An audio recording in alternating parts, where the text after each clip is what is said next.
Hello friends, welcome to our channel. ఈరోజు నేను ఒక మంచి ఫెర్టిలైజర్ మొక్కల కోసం చేసుకుంటా ఉన్నాను. ఇది ఎలా చేసుకోవాలి, ఎందుకు చేసుకోవాలి, మొక్కలకి ఎలా ఇవ్వాలి, మొక్కలకి యూజెస్ ఏంటి అన్నది ఈ వీడియోలో తెలుసుకుందామండి. మొదటగా మనం వీడియోలోకి వెళ్ళిపోదాం. నేను ఈ ప్లాస్టిక్ టిన్లో వాటర్ తీసుకున్నాను. ఇవేంటంటే బీట్రూట్స్ అండి. బీట్రూట్స్ ఆ దుంపలు అన్నమాట. నాకు ఒక చెల్లి ఇచ్చింది. వాళ్ళకి ఇవి నిలవ ఉండిపోవడం వల్ల అవి నాకు ఇచ్చేసింది అనమాట. నేను అవి పీల్స్ ఉన్నాయి, ఇందులో జ్యూస్కి వాడిన పిప్పు ఉన్నది. తర్వాత ఒక 2-3 దుంపలు నేను ఇలాగా కట్ చేసి ముక్కలు తీసుకున్నాను. ఇది కొంచెం కొంచెంగా నేను ఈ వాటర్లో వేసేసుకుంటున్నాను. చూడండి ఎలా బుడగలు వస్తున్నాయో. ఈ బీట్రూట్ ఎందుకు మనం ఇవ్వాలి అంటే, ఈ ఫెర్టిలైజర్ వల్ల యూజెస్ ఏంటి అంటే, మొక్కలకి బాగా పువ్వులు రావడానికి, తర్వాత మంచి కలర్ వస్తాయండి పువ్వులు.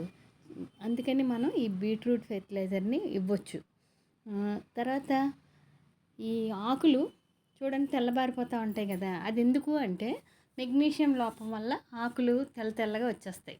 సో అలాంటప్పుడు మనం ఈ బీట్రూట్ ఫెర్టిలైజర్ ఇస్తే ఆకులు చక్కగా గ్రీన్గా తయారవుతాయి. ఎందుకంటే ఈ బీట్రూట్లో magnesium, potassium, calcium, zinc, vitamin A, vitamin B ఇవన్నీ ఉంటాయండి. అందుకని ఆకులు చక్కగా గ్రీన్గా తయారవుతాయి.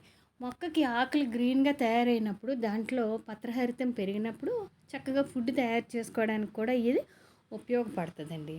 ఈ బీట్రూట్ ఏంటంటే మనం ఏమీ పెద్దగా ఎక్కువ ఖర్చు పెట్టాల్సిన పని లేదు. మనకి నెలకొక్కసారి అట్లీస్ట్ మనం ఇది ఇచ్చుకుంటే మొక్కలు చాలా బాగుంటాయండి. చూడండి కలర్ ఎలా చేంజ్ అయిపోయిందో.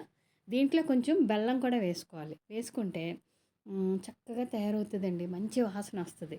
ఏమి చెడు వాసన ఏమి ఉండదు. ఇదండి, వీటిని డైల్యూట్ చేసి మొక్కలకి ఇచ్చుకోవాలి. మళ్ళీ ఒక వీడియోతో కలుసుకుందాం. Thank you for watching.